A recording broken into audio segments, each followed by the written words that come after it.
back to my channel and thank you for tuning in. So we're gonna go ahead and discuss my tubal ligation reversal, guys. Yes, so I have had my tubes tied and untied. I will go ahead and link the video down below for my tubal ligation, along with a couple other videos I've done that you may be interested in. Alright guys, so let's just go ahead and dive right in. So I went ahead and decided to have my tubes untied because me and my partner decided, we wanted to have children, and we did not want to do, IVF, surrogacy, or anything like that. So I wanted to go ahead and untie my tubes and try to conceive naturally. So I had my tubes untied in 2018, but I did not conceive until 2020. So basically how it went, what I did was I did a lot of research this time around. Yes, I did a lot of research, and I looked up a lot of facilities. I looked up, pricing is a big thing too, ladies. And I'm pretty sure y'all have a lot of questions on how much I paid for, and that will come later on in the video. So just keep watching. So I did a lot of research online, and I do live in Texas. So I was trying to find out more or less where would be a good place to have my tubes untied, and I did find a place in Houston, Texas that was at a reasonable price, wasn't too far from where I'm located, and it also had a lot of great reviews. So I called that fertility specialist. I told them what I was interested in having, and they went ahead and booked me an appointment. Now you guys, this appointment took me about 2 to 4 months to actually get to that appointment. Reason being is because we had a lot of bad weather here in Texas. There was a lot of things that were just pushing it off. Like every time I would set up my appointment, my AF would come, and then I had to reschedule the appointment. Life got the best of me. So there was a lot of things that transpired in me getting to that appointment till 4 months, 2 to 4 months later. It was somewhere around there. So I finally get to that appointment. And everyone there's friendly. The staff is really great. The doctor is great. They asked me what kind of surgery I've had done in the past, and I let them know any health issues.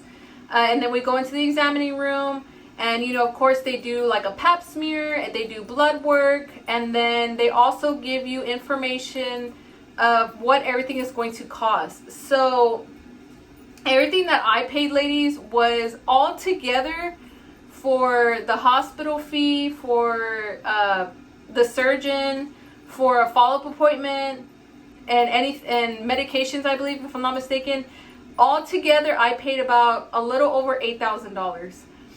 So that's really not too bad. A lot of the other places I looked into, a lot of ladies were paying upward to $20,000. I know it sounds crazy, but they paid for anesthesiologists, they paid for a lot of things.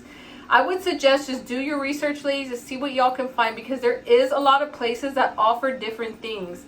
For example, in my research, I found that some places offered to pay for, your anesthesiologist if you paid so-and-so amount. They offered to pay for your hotel stay if you paid such amount. And this money is all due up front. At least in my case it was. So mine, I stayed in my hospital stays. I was able to have someone stay with me, and that was all included in what I paid. So it fairly wasn't too expensive. I had saved up for it, me and my significant other, and we went ahead and, went for it. So the day of surgery, I got there a day before, and when I got there, and they had me go to the hospital and register, so I went ahead and did all that. They knew I was coming in from out of town, so that's another good thing.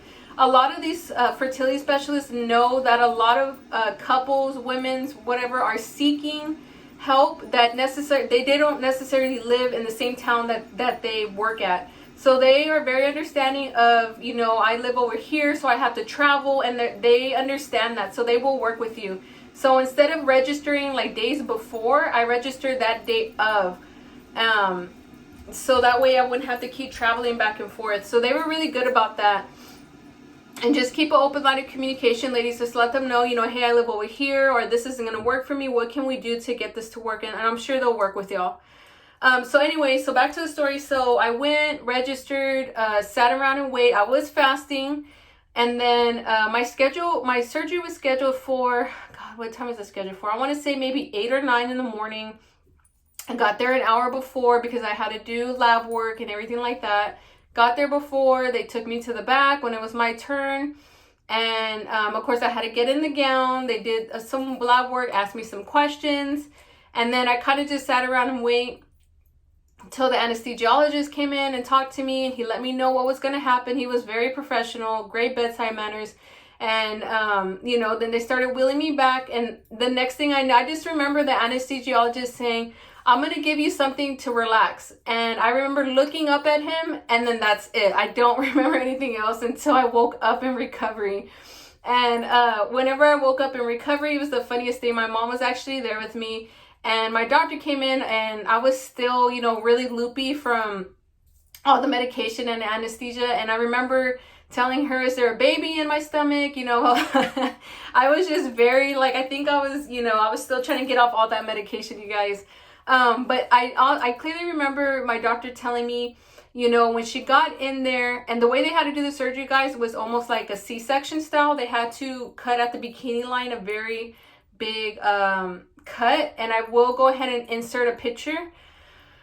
So I remember her telling me I was able to fix and save the left tube, but unfortunately your right tube was too severely damaged. And whenever my old OBGYN actually cauterized, she cauterized way too close to my uterus. So my fertility specialist did not want to take the risk of reattaching and damaging my uterus. So she went ahead and just fixed the left tube, which she said was fine. I wasn't going to have a problem conceiving. My left tube would still pull from my right ovaries, and I would still get as many eggs as I would if I had two tubes, something along the lines of that.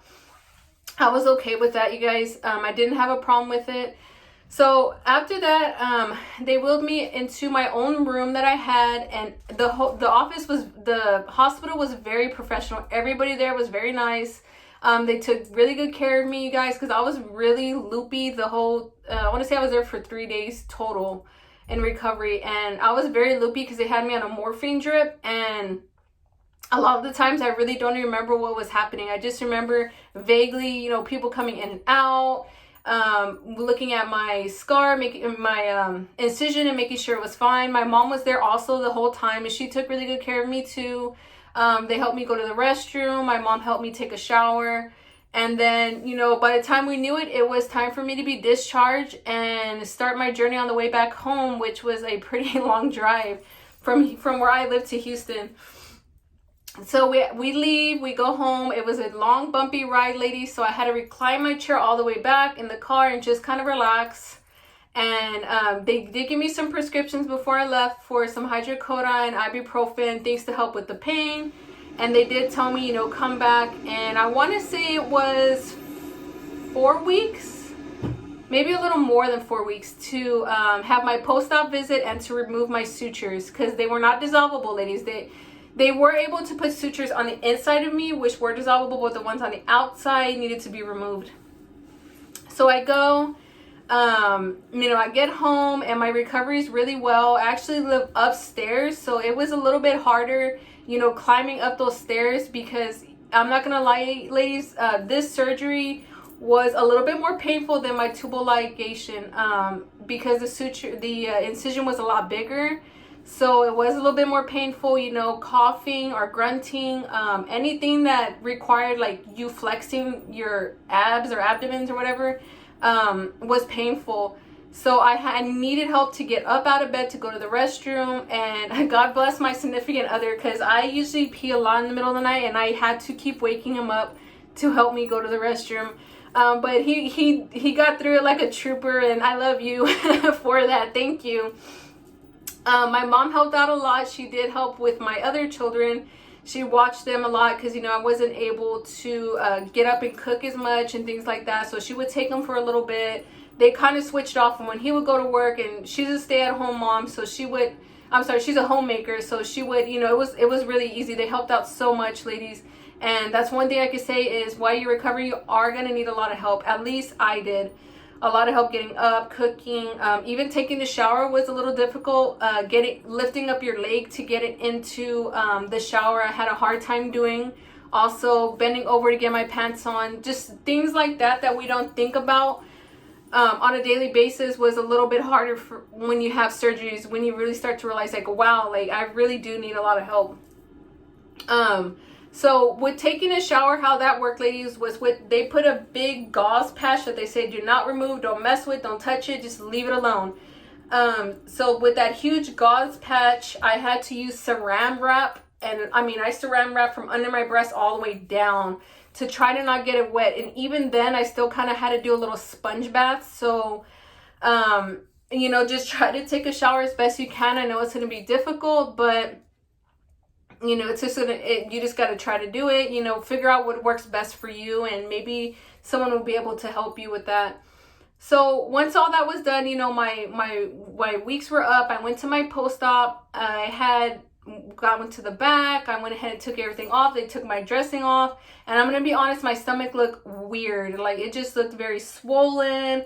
It looked wrinkly. I really don't know how to explain it. It just looked ugly, to be honest. And they were able to remove the sutures, and that was it. And what they told me was, you know, just watch it. If anything starts to open up or anything like that, call us, let us know. If something doesn't seem right, call us and let us know. But for me, everything went well. My period came back the next month. I believe I missed a month, if I'm not mistaken, and then it came. In my research, I did see a lot of ladies didn't have their surgery for almost up to 4 months. So if that's something that you may be going through, I would definitely advise you to call your surgeon or call your OB and see exactly what's going on. So, ladies, my experience was very well. And if you are considering having your tubes reverse, I would definitely do your research on it. I did do a lot of research. I am not dissatisfied at all with the surgery, the surgeon, and everything that I had done with having my tubes untied. For me, it was a great decision. Yes, we are in a TTC journey and we are having some infertility issues, but that is something, God willing, we will get past. All right, ladies, if y'all have any questions, please leave me some comments below and we can chat. I can answer any questions that y'all may have. And I will also link videos for my other videos down below. All right, bye guys.